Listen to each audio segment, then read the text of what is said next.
প্রচলিত তিনটা সম্পূর্ণ ভুল এবং অবাস্তব ধারণা নিয়ে কথা বলবো, যেগুলোকে আমরা অসুখ ভেবে দিনের পর দিন মনের মধ্যে পুষে রেখেছি, মানসিক রোগী হয়েছি, এদিক ওদিক দৌড়িয়েছি এবং বিভ্রান্ত হয়েছি। কি খুব কমন তিনটা বলি। নাম্বার 1 হচ্ছে, অনেকেই এসে কমপ্লেন করে যে আমার বীর্য বা স্পার্ম বা সিমেন পাতলা, তো বীর্য পাতলা, বীর্য ঘন। তো তখন যখনই সে বলে পাতলা, তো তখন তার মনের মধ্যে একটা ধারণা পোষিত হয় যে যে না, এটা বোধহয় স্বাভাবিক না, এর চেয়ে বোধহয় বেশি ঘন হওয়া প্রয়োজন। কিন্তু সম্পূর্ণ ভুল এবং অবাস্তব ধারণা। সত্যটা কি? এটা একটা অবাস্তব ধারণা। বীর্যের ঘনত্ব হয় সাধারণত স্পেসিফিক গ্র্যাভিটি যদি আমরা বলি 1.28, এবং ইউরিন বা প্রস্রাবের থাকে হচ্ছে 1.20। তার মানে আপনারা বুঝতেই পারছেন 1.28 এবং 1.20 খুব কাছাকাছি একটা স্পেসিফিক গ্র্যাভিটি। তার মানে বীর্যটা কিন্তু পানির মতো কিংবা ইউরিনের মতো পাতলা হওয়াটাই স্বাভাবিক।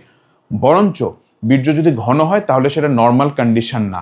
ইউজুয়ালি সাধারণত দেখা যায় যে যদি ডিহাইড্রেশন হয়, পানি স্বল্পতা হয়, কিংবা জিঙ্ক বা ভিটামিন ডেফিসিয়েন্সি হয়, তখন বীর্যটা ঘন হয়ে যায়। কিন্তু আমরা দেখা যাচ্ছে যে ঘন হওয়ার জন্য জিঙ্ক খাচ্ছি, কিন্তু জিঙ্ক ডেফিসিয়েন্সিতে কিন্তু বীর্যটা ঘন হয়। বীর্য পাতলা থাকবে, এটাই স্বাভাবিক। খুব বেশি ঘন হয়ে গেলে বীর্যের কি হয়, গতি বা মর্টিলিটি কমে যায়, তখন অলিগোস্পার্মিয়া হয়। এই অলিগোস্পার্মিয়া হলে কি হবে, ফার্টিলিটি কমে যাবে কিংবা বাচ্চা হওয়ার সম্ভাবনা কমে যাবে। সুতরাং বীর্য ঘন পাতলা এটা কোনো সমস্যা বা কোনো অসুখ না, বরঞ্চ বীর্য পাতলা হওয়াটাই স্বাভাবিক। এটা আমরা মনে রাখবো। দ্বিতীয় হচ্ছে, আমরা অনেকেই এই সমস্যাটা নিয়ে ভুগে থাকে, যেটা সবচেয়ে বেশি, এটা আসলে 1 নম্বরেও আসা উচিত ছিল, আমি 2 নম্বরে দিয়েছি। সেটা হচ্ছে আগামোটা গোড়া চিকন। দেখেন, আপনি যদি জাস্ট একদম সবার বোঝার জন্য বলে বেসিক অ্যানাটমিটা চিন্তা করেন, এখানে আমাদের সব ক্যাভার্নোসাল মাসেল থাকে, স্পঞ্জি মাসেল।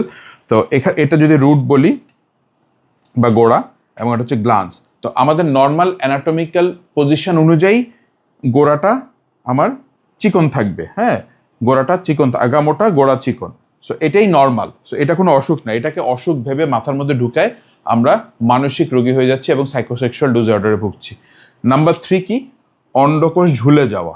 এইটা নিয়ে হতাশাগ্রস্ত হতে হতে অনেকে গ্যামোফোবিয়া ডেভেলপ করে কিংবা বিয়ে শাদী করে না। এইটা মূলত 100% স্বাভাবিক একটা প্রক্রিয়া।